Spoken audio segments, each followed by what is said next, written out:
मैं कृष्ण हूं। आजकल थोड़ा सा दुखी हूं। वैसे तो मैं भगवान हूं।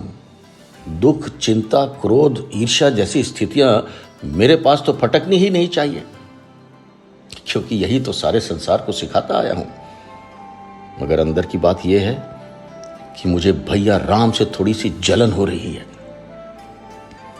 सारे संसार को ईर्ष्या न करने का सबक सिखाने वाला ये कृष्ण आज स्वयं ईर्ष्या से ग्रस्त हो रहा है। मानव, आप स्वयं सोचिए, हजारों साल से और अभी कल परसों तक भारत का सर्व लोकप्रिय भगवान कोई रहा है तो वो मैं हूं।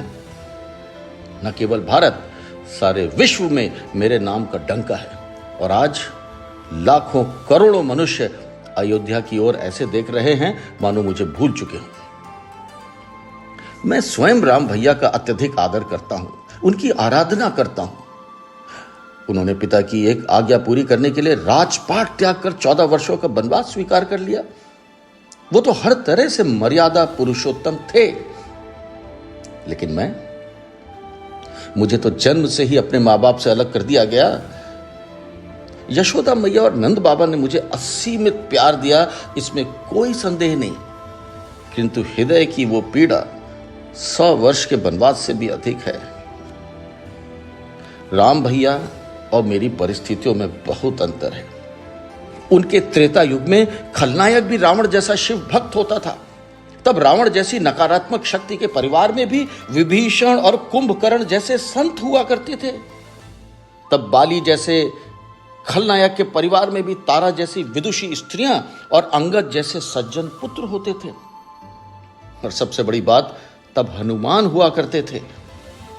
किंतु मेरे द्वापर युग में कंस, जरासंध, दुर्योधन, दुशासन, शकुनी, जयद्रथ जैसे घोर पापी आए।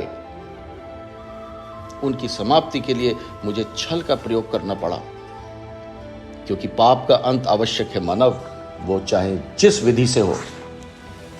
अब बताओ, जिम्मेदारी किसकी अधिक थी, मेरी या राम भैया की? भविष्य तो इससे भी अधिक नकारात्मक आ रहा है मानव।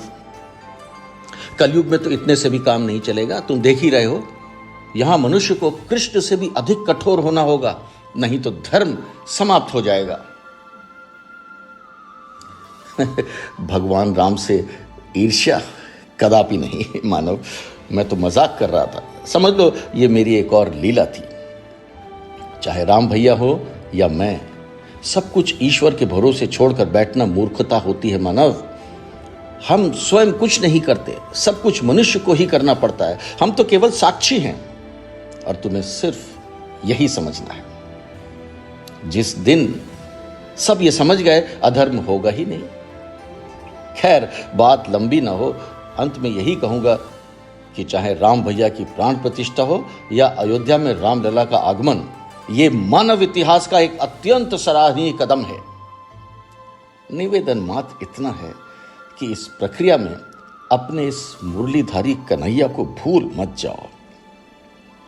जय जय जय जय श्री राम।